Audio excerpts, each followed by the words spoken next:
berlatih kemampuan pra-menulis secara umum. Kemudian dari pengembangan seni, ini adalah kemampuan mendengarkan musik, bermain musik, menggambar, menyanyi, olah gerak tubuh. Jadi pengembangan seni ini bisa digunakan sebagai bekal ya untuk anak-anak. Begitu kalau gurunya bercerita menggunakan alat peraga tidak langsung. Jadi bagaimana anak-anak itu peka terhadap suara-suara yang muncul di sekitar anak. Kemudian berikutnya adalah pengembangan moral dan agama. Nah, karena tujuan utama menggunakan metode bercerita ini adalah penanaman moral dan agama, maka apa saja yang bisa ditanamkan begitu ya. Jadi sesuai dengan topik ataupun permasalahan yang akan disajikan begitu ya untuk pengembangan moral dan agama, poin-poin yang bisa ditekankan adalah berkaitan dengan ibadah, kemudian berdoa, mengenal Tuhan dan ciptaannya begitu ya, termasuk nilai-nilai baik untuk untuk baik begitu terhadap sesama ciptaan manusia Tuhan. Nah, berikutnya adalah berkaitan dengan implikasi dari metode bercerita. Jadi ada pengembangan fisik yang tadi disampaikan ya, anak akan belajar berkaitan peka ya, fisik yang ditampilkan oleh guru, semiotik begitu ya gerak tubuhnya. Kemudian penerapan kognitif anak-anak akan diajak untuk berpikir. Kemudian ada pengembangan seni karena berkaitan dengan kemampuan bercerita menggunakan alat peraga tidak langsung. Kemudian pengembangan moral dan nilai agama karena memang tujuan utama dalam pembelajaran begitu ya untuk metode bercerita ini adalah penanaman nilai-nilai agama. Dan berikutnya adalah pengembangan sosial emosi. Jadi mengajak anak untuk ikut merasakan atau larut dalam cerita yang disajikan sehingga anak-anak bisa menghayati. Gambarannya seperti itu. Nah, berikutnya ada contoh video yang bisa teman-teman simak begitu. Nanti sambil di cross check apakah video yang ditampilkan sudah memuat hal-hal yang tadi disampaikan begitu ya. Saya izin untuk share screen video. Saya off cam ya biar karena sinyalnya kurang bagus.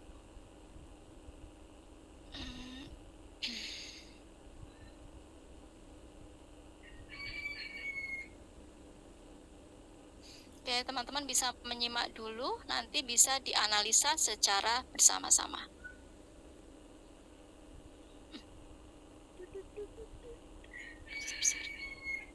Sebentar.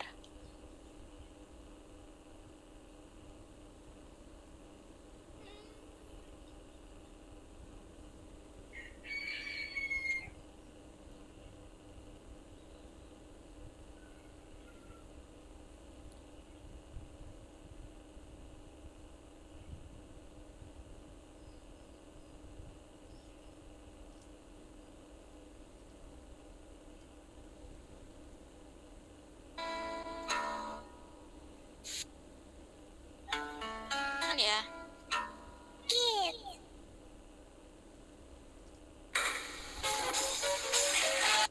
Izin konfirmasi suaranya terdengar nggak videonya?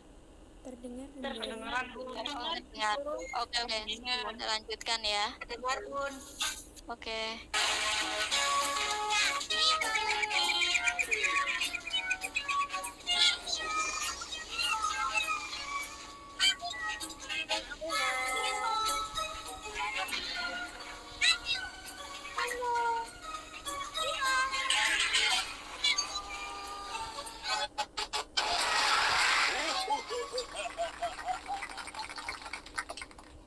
Sekolahku.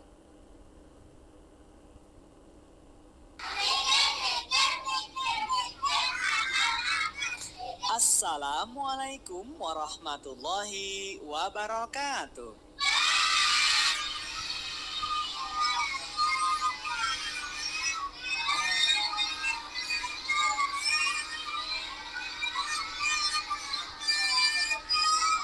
Coba sama-sama tepuk tangan. Bila aku Sudah duduk?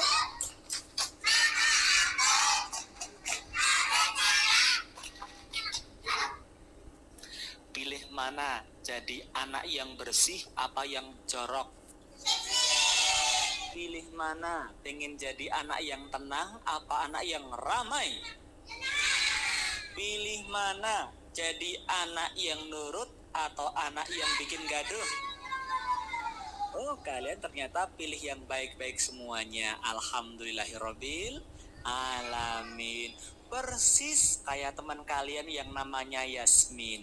Nah, pada suatu hari Yasmin pamit pada ibunya mau berangkat sekolah. Ibu, aku mau pamit dulu ya Bu ya. Cium tangan. Wangi. Terima kasih Ibu. Kemudian Yasmin pun pamit dengan bapaknya. Bapak, aku mau pamit. Bapak, terima kasih.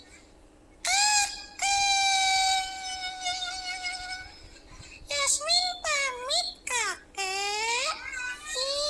Kakeknya dipeluk. Terima kasih ya kek ya. Yasmin berangkat. Kemudian anak-anak Yasmin naik sepeda berangkat ke sekolah sendiri.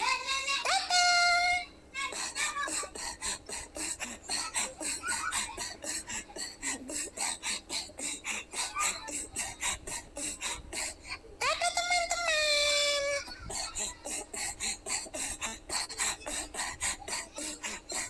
Dadah kambing.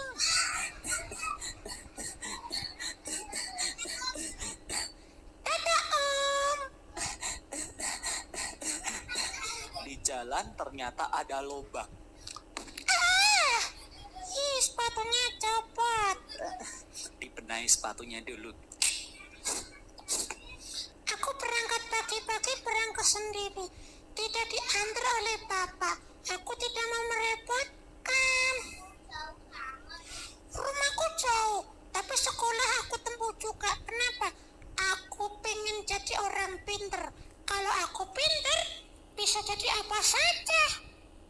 Jadi pembalap, jadi insinyur, jadi presiden, jadi orang gila. Nggak mungkin. Aku nggak pengen orang gila. Aku kan sehat. Berangkat dulu ya.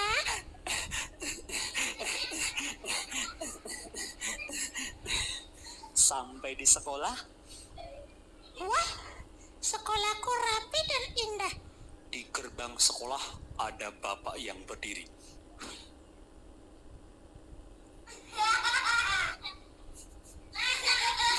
Gagah, besar, tapi ramah. Oh, itu Pak Satpam, penjaga sekolah. Kamu sudah sampai sekolah paling awal loh, Yasmin. Iya, Om Satpam. Terima kasih. Selamat pagi. Assalamualaikum. Waalaikumsalam. Masuklah. Di dalam ruang.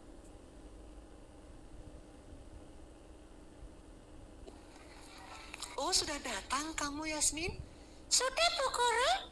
Bu Guru periksa kelas-kelas kami. Iya, aku periksa kelas-kelas kalian, sudah beri semuanya rupanya. Terima kasih, Bu Guru. Aku akan menunggu teman-teman di halaman. Ketika di halaman, Yasmin duduk. Duduk temannya satu demi satu berdatangan. Ada yang diantar pakai mobil, ding. Ada yang diantar pakai motor.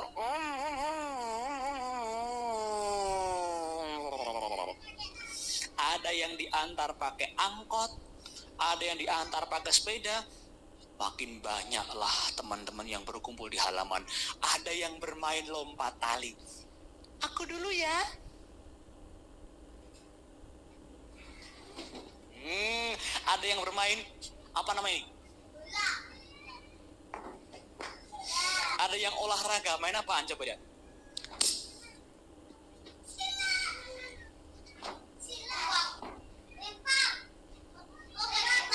Badminton. Ada yang bermain pingpong. Pokoknya mereka semangat sekali, senang sekali ke sekolah. Karena mereka sama-sama ingin menjadi anak yang pintar. Kalau kita pintar, kita bisa jadi apa saja. Tiba-tiba belnya berbunyi.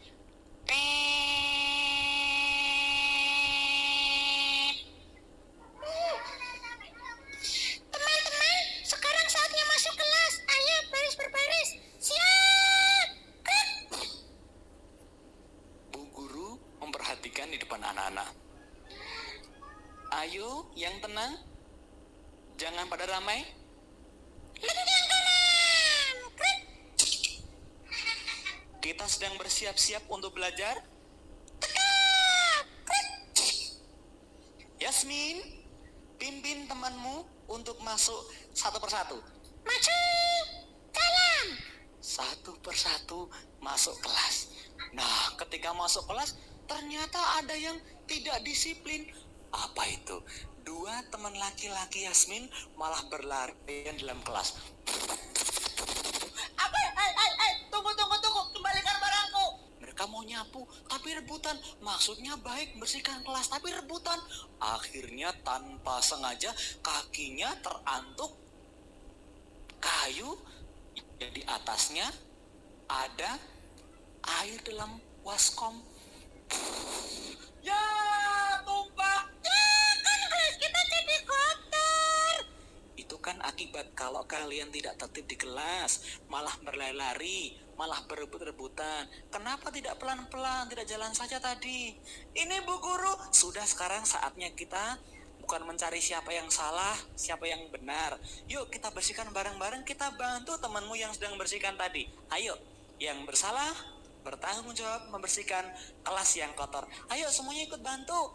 Baik Bu Guru, baik Bu Guru. Baik, Bu Guru. Sebelum belajar mereka membersihkan kelas supaya bersih. Dan kelas yang bersih itu nyaman untuk belajar. Siapa yang pengen jadi orang pintar, angkat tangan. Siapa yang pengen jadi orang baik? Orang cerdas. Pintar matematika. Pintar bahasa Inggris. Pintar menyanyi. Pintar menggambar. Pintar ngompol. Ya? Oh, pintar ngompol? Oh, kalau kita pintar jadi apa saja bisa. Allah suka dengan orang pintar. Banyaklah membaca. Banyak baca, banyak ilmu. Banyak ilmu, banyak tahu. Oke? Tepuk tangan. Bila gitu.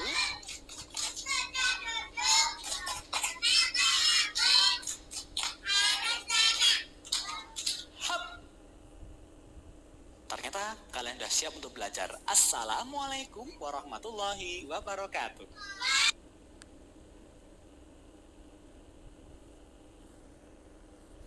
Nah, baik teman-teman, tadi adalah contoh tentang penggunaan metode bercerita tanpa alat peraga, begitu ya.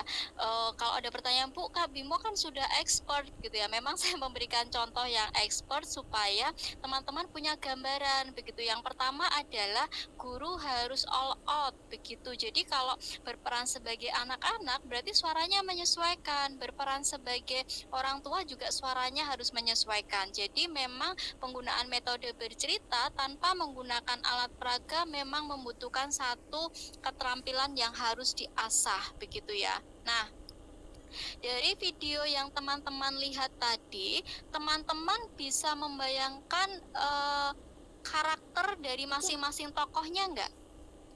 Iya benar. Punya bayangan nggak? Iya. Punya ya. Tadi tokoh utamanya siapa menurut teman-teman? Jasmine. Oke, tokoh utamanya adalah Jasmine. Nah, dari cerita yang teman-teman tangkap, Jasmine itu punya karakter yang seperti apa? Pemberian. Dia anak yang bagaimana? Periang. Kuat, Periang dia berani. terus apa lagi? Disiplin. Disiplin. Tepat waktu. Terus ada lagi? Sopan juga. Sopan santun. Ah? Sopan. Ya. Baik, begitu. Anaknya ramah nggak ya menurut teman-teman? Ramah. Nah, itu adalah satu gambaran tokoh berkaitan dengan Jasmine. Padahal teman-teman kan nggak ketemu Jasmine ya, tapi teman-teman bisa mendeskripsikan bahwa Jasmine itu sosok yang ceria, disiplin, disiplin begitu ya, terus hormat begitu dari cerita yang disajikan oleh Kak Bimo. Nah, kemudian dari cerita yang teman-teman simak itu ada konfliknya nggak? Ada masalahnya nggak? Ada. Ada di mana? Jalannya hilang. airnya tumpah, anak lari-lari ke dalam kelas. Oh iya, airnya tumpah. Jadi ada konflik ketika di kelas begitu ya, airnya tumpah. Penyebabnya apa, teman-teman? Lari. Ada anak yang berebut, Sapu. ada lari-larian begitu ya tadi ya dari ceritanya ya. Terus solusinya ada nggak tadi? Ada. Solusinya ada apa? Bersihkan bareng-bareng. Membersihkan bersama-sama, tidak mencari kambing hitam ya, siapa yang salah ya. Nah, kemudian dari cerita yang teman-teman simak, nilai-nilai yang bisa teman-teman ambil itu apa? Nilai kemen. Yang bisa teman-teman tangkap deh. Kerja sama yang jujur. Tanggung jawab. Tanggung jawab begitu ya, gotong royong secara keseluruhan. Nah, jadi teman-teman, seperti tadi yang disampaikan bahwa metode bercerita ini digunakan untuk menyampaikan informasi. Karena kan kalau setiap anak, tidak semua anak ya, ketika dia mendapatkan satu pembelajaran baru atau ditegur, begitu tidak semua anak terima. Maka solusinya adalah guru bisa mengemas dengan menggunakan metode bercerita. Jadi ada gambarannya nih. Kalau anak-anak misalnya berebut, kemudian justru menimbulkan satu masalah di kelas. Contohnya apa? Tadi airnya tumpah. Nah, solusinya apa? Tidak perlu mencari siapa yang salah, tetapi sama-sama teman-teman diminta untuk bertanggung jawab itu secara keseluruhan. Jadi teman-teman di sini kalau nanti atau kedepannya ketika teman-teman pengen memberikan satu pembelajaran berkaitan dengan moral, etika, begitu ya, bisa menggunakan metode bercerita, itu salah satunya. Nah, kalau ada pertanyaan, Bu, saya belum pede nih Bu untuk menggunakan metode bercerita tanpa menggunakan alat peraga begitu ya. Tadi kalau Kak Bimo all out ya dari semiotik atau gerak tubuhnya benar-benar aktif begitu secara keseluruhan sehingga anak-anak juga bisa menerima dengan baik. Nah, yang digarisbawahi dengan penggunaan metode bercerita seperti yang kemarin disampaikan bahwa konsentrasi anak itu tidak lama, maka durasinya maksimal 2 kali usia anak. Kalau usianya 6 tahun berarti maksimal ceritanya adalah 12 menit begitu ya. Tadi cerita yang disajikan itu selama 10 menit. Anak-anaknya tidak bosan. Kira-kira kenapa? Karena hanya sebentar, Bunda, dan dapat poinnya. Ceritanya menarik. Ceritanya menarik. Bawaannya menarik. Pembawaannya menarik. Dan lagi nggak? Anaknya tuh tidak bosan. Gerakan tersebut bikin anak menarik ekspresinya walaupun tanpa gambar. Suara-suara buatan juga. Dari suara-suara buatan. Nah, yang membuat anak-anak tidak bosan, kemudian anak tetap fokus adalah salah satunya adalah melibatkan anak sesekali dalam cerita. Tadi kan sesekali Kak Bimo mengatakan siapa yang mau jadi ini ya, kayak gitu ya. Itu salah satu cara untuk menjaga supaya anak-anak itu tetap konsentrasi. Jadi nggak merasa bosan, sering-sering dicolek atau sering-sering diajak untuk terlibat di dalam cerita yang disajikan. Itu adalah salah satu cara atau trik untuk menarik supaya anak-anak itu tetap fokus dalam cerita yang disajikan. Gambarannya seperti itu. Nah, kalau teman-teman misalnya tadi kurang percaya diri dengan teknik ya seperti yang disajikan Kak Bimo, teman-teman masih ada nih solusi dengan apa? Dengan menggunakan alat bantu. Boleh menggunakan boneka tangan begitu ya, misalnya mikro begitu. Terus kemudian juga teman-teman bisa menggunakan properti-properti lain yang mendukung begitu sehingga teman-teman kalau tidak terbiasa tidak mati gaya begitu ya di depan anak-anak ya. Jadi tetap bisa menyampaikan sesuai dengan topiknya. Nah, di dalam penggunaan metode bercerita juga banyak pengembangannya. Jadi guru tidak saklek gitu ya, sesuai dengan bukunya begitu, tidak seperti, tapi guru harus bisa mengembangkan sesuai dengan karakter anak-anak gitu ya. Jadi anak-anak akan merasa bahwa ceritanya ini adalah cerita yang dekat nih dengan anak-anak begitu ya. Bahasa yang disajikan juga bahasa yang ringan begitu secara keseluruhan. Nah, itu teman-teman gambarannya untuk metode bercerita. Tentu setiap metode yang digunakan pasti ada kelemahan dan kelebihannya. Tidak semua metode kompatibel atau bisa digunakan untuk semua hal. Nah, contohnya adalah tadi kalau kita pengen menasehati anak, menanamkan nilai-nilai moral begitu ya, salah satunya adalah bisa menggunakan metode bercerita. Jadi anak-anak akan diajak untuk berpikir, menganalisa, kira-kira kalau seperti ini hasilnya bagaimana ya? Terus sebaiknya harus seperti apa? Nah, itu adalah satu gambaran supaya anak-anak itu tetap bisa diajak untuk berpikir. Kemudian kalau kita pengen tahu seberapa jauh sih pengembangan bahasa atau kosakata yang dimiliki oleh anak, kita bisa meminta anak untuk menceritakan kembali. Tadi teman-teman mendengar atau menyimak cerita tentang apa ya, terus ada siapa saja di dalamnya, bagaimana karakternya, begitu ya. Itu adalah salah satu simulasi yang bisa diberikan kepada siswa untuk mengetahui perkembangan-perkembangan yang bisa dimunculkan oleh anak. Gambarannya seperti itu teman-teman. Baik, itu adalah penggunaan metode bercerita. Ada yang mau ditanyakan berkaitan dengan penggunaan metode bercerita? Silahkan.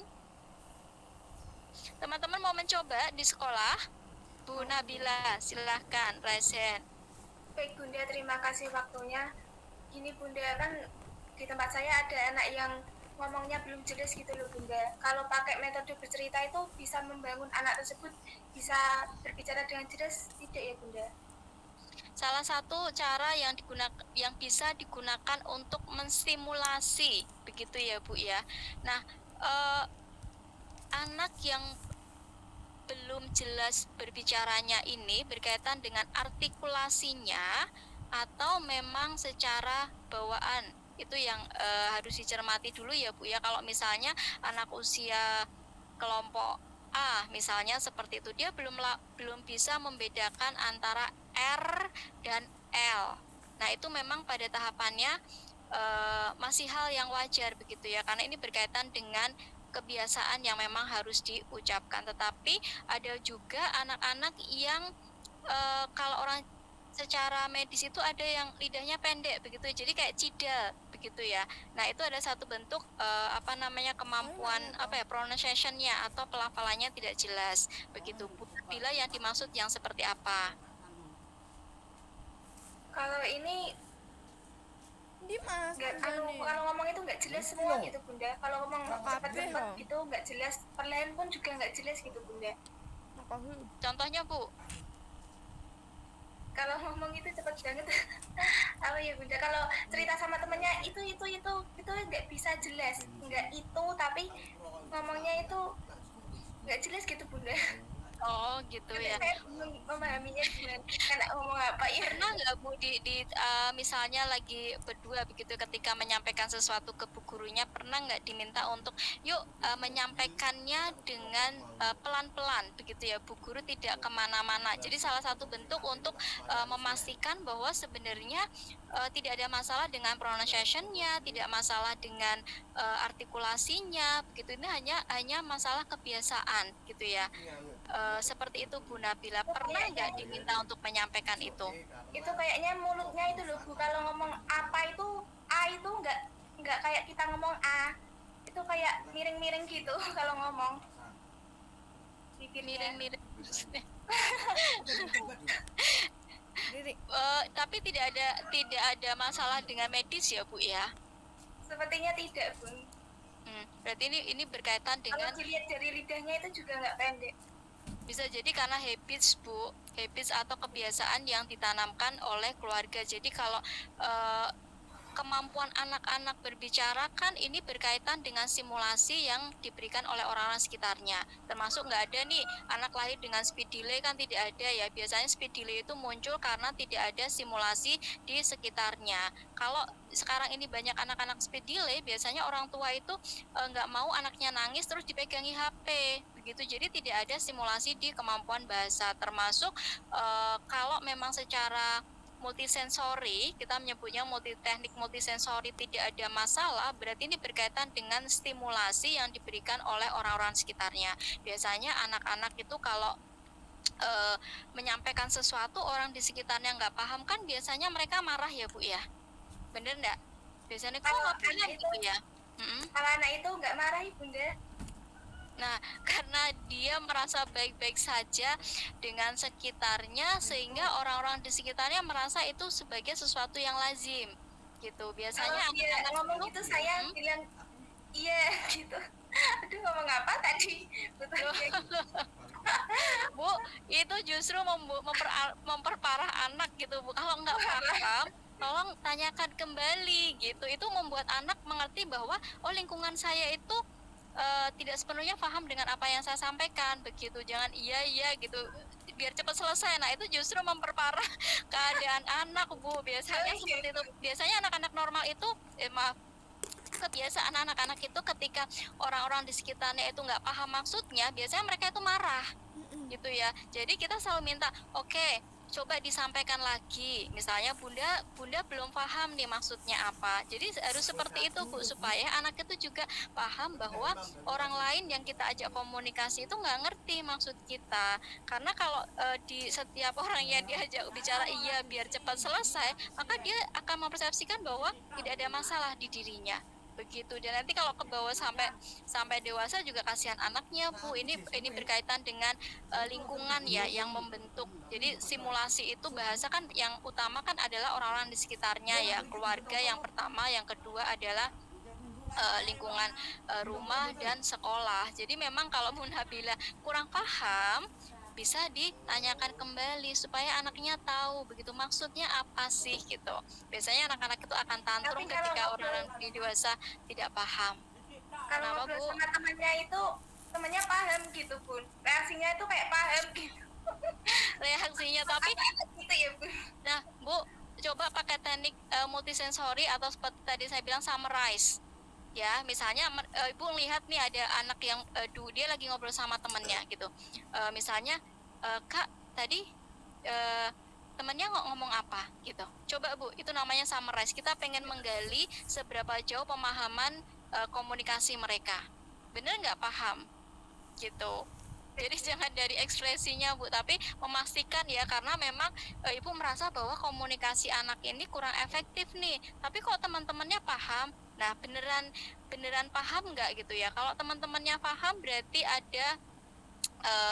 berarti ini lebih ke ibu yang harus belajar peka terhadap bahasa anaknya gitu. Tapi kalau teman-temannya nggak paham, nah ini berarti ketika nanti diajak komunikasi, ibu harus meminta pengulangan pada anak itu supaya dia paham bahwa lingkungannya itu tidak belum maksimal gitu menerima informasi dari dia. Begitu Bu Nabila.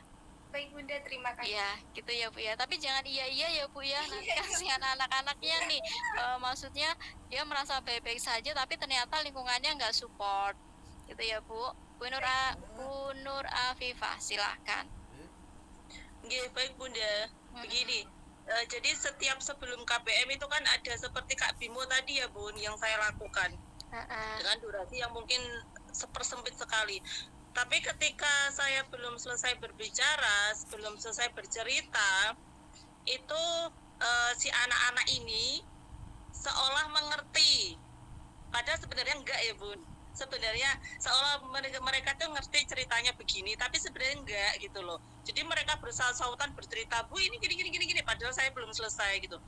Nah, penanganannya bagaimana Bun? Untuk mengkondisikan si anak ini untuk diam terlebih dahulu, saya yang berbicara, kemudian nanti anak-anak. Saya tuh biasanya begini, kita bicara salah satu ya teman-teman, saya bicara dulu, teman-teman diam dulu. Nah itu memang berkelanjutan Bun, tapi 2 menit begitu lagi lagi, 2 menit begitu lagi gitu Bun. Nah mengkondisikannya seperti itu tuh bagaimana Bun? Itu yang pertama.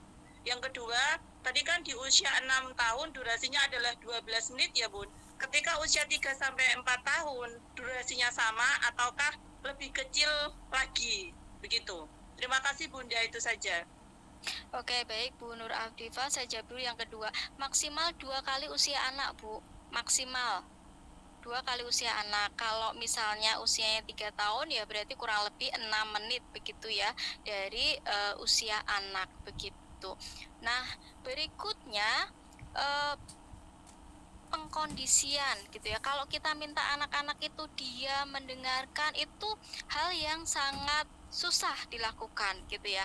Nah, bagaimana cara mengatasinya supaya anak-anak itu mereka kan tetap pengen terlibat ya Bu dalam cerita yang disajikan oleh gurunya, seolah-olah mereka paham ataupun bisa jadi karena mereka punya pengalaman yang sama dari apa yang akan diceritakan oleh gurunya sehingga dia merasa paham nih dengan alur ceritanya. Nah, bagaimana cara mengatasinya? Sesekali Bu, seperti yang dilakukan oleh Kak Bimo tadi.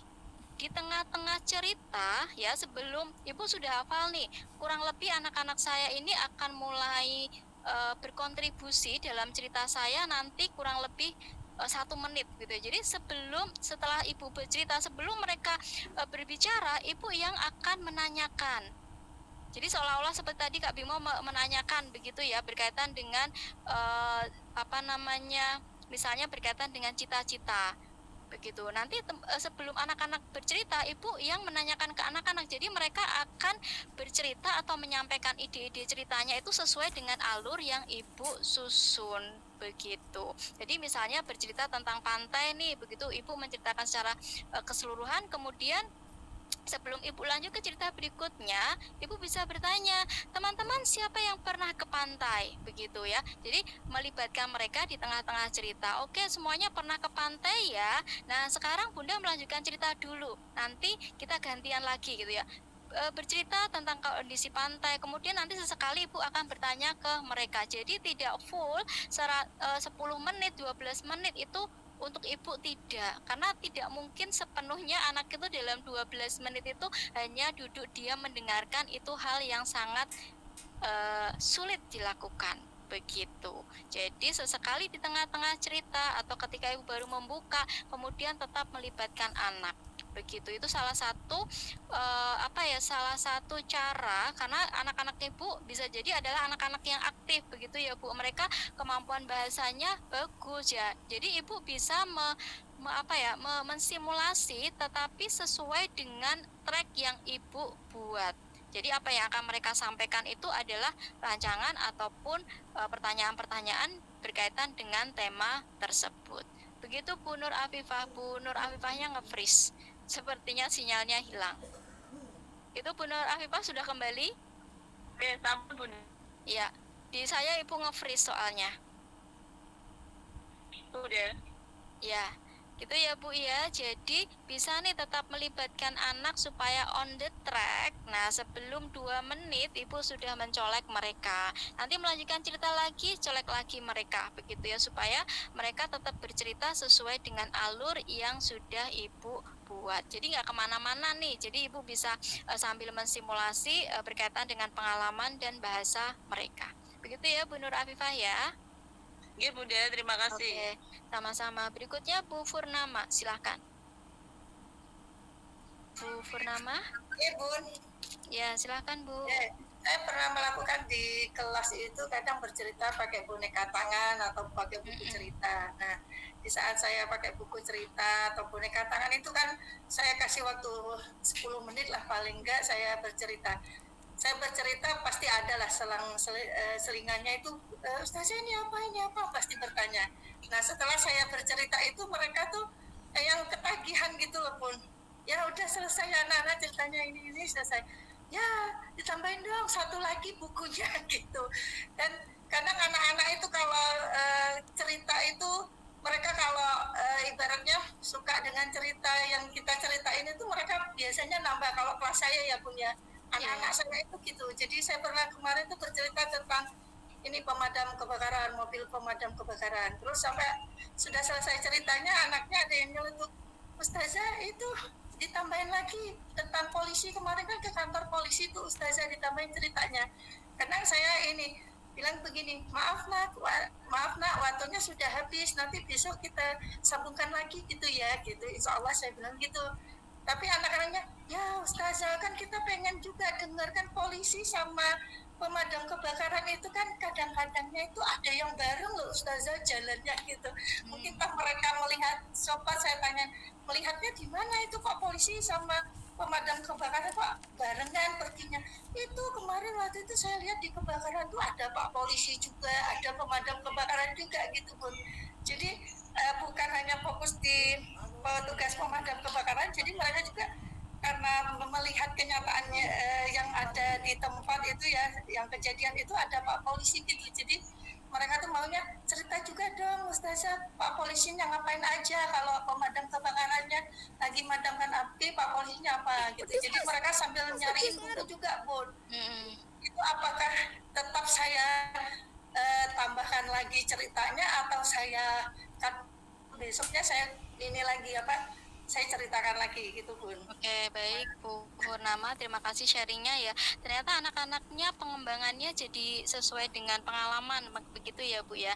Nah, kalau pertanyaannya apakah metode berceritanya ini harus dilanjutkan begitu? Nah, karena metode metode bercerita ini tidak bisa digunakan untuk pembelajaran inti ya Bu ya. Nah, berarti memang ada batas waktu yang dilakukan. Kenapa saya bilang tidak bisa dilakukan di pembelajaran inti? Karena kalau pembelajaran inti kan menekankan ada keterampilannya juga ya Bu, keterampilan secara keseluruhan. Sementara kalau di bahasa ini penekanannya lebih banyak ke ke bahasanya yang terlihat. Jadi ketika ada anak bertanya, Bu, cerita lagi dong berkaitan dengan polisi dan pemadam karena kemarin bisa melihat. Nah, ini bisa dijadikan motivasi untuk anak-anak supaya besok kembali ke sekolah. Nah, besok Bunda akan menceritakan berkait tentang polisi dan pemadam kebakaran. Nah, hari ini kita belajar ini dulu ya. Nah, nanti kalau hasilnya bagus baru kita lanjutkan. Nah, itu bisa digunakan sebagai motivasi untuk berikutnya. Karena kalau dilakukan 2 kali, pasti nanti akan menyita pembelajaran inti yang seharusnya dilakukan. Begitu. Secara respon anaknya bagus, Bu. Anak-anak itu jadi menarik pengalaman begitu ya, pengalaman yang pernah mereka temui. Nah, justru dari pengalaman ini kalau di kurikulum Merdeka kan bisa diangkat dijadikan satu pembelajaran inti begitu.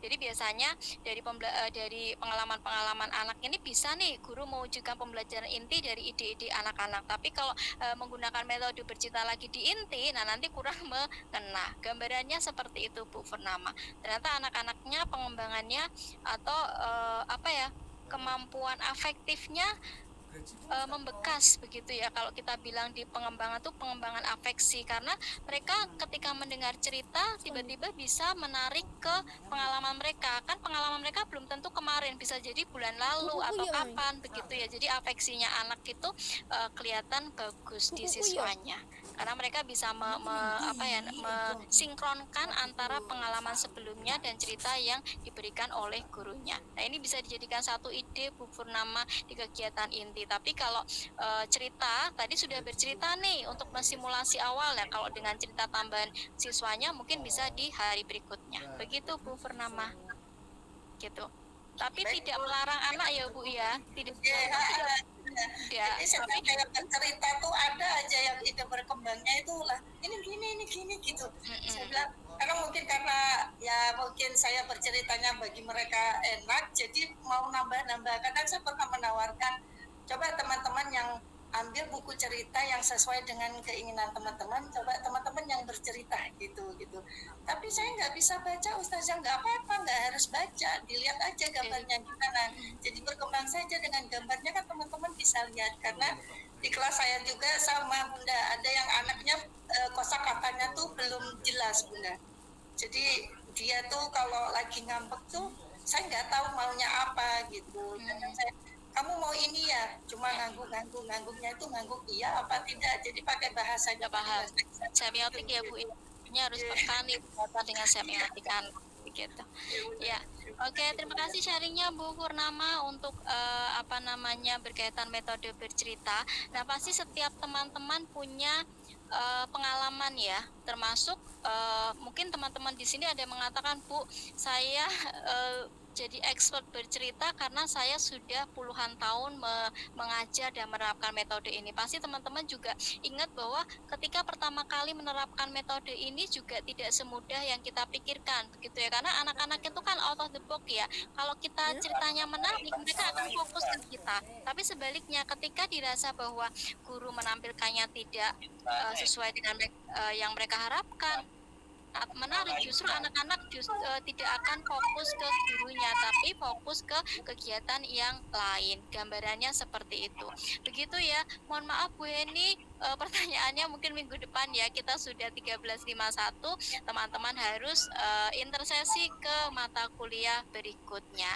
Terima kasih banyak teman-teman untuk partisipasinya dan sharingnya berkaitan pengalaman penggunaan ini. Semoga diterapkan begitu ya. Dan satu lagi kuncinya adalah guru tidak boleh malu-malu, apalagi untuk guru TK ya, harus benar-benar all out begitu, supaya anak-anaknya juga memahami maksud gurunya ini apa sih begitu ya. Baik teman-teman, terima kasih untuk hari ini, sehat-sehat terus untuk teman-teman semuanya. Semoga minggu depan kita bisa ketemu lagi. Saya akhiri pertemuan pada siang hari ini. Wassalamualaikum warahmatullahi wabarakatuh. Waalaikumsalam warahmatullahi wabarakatuh. Ya.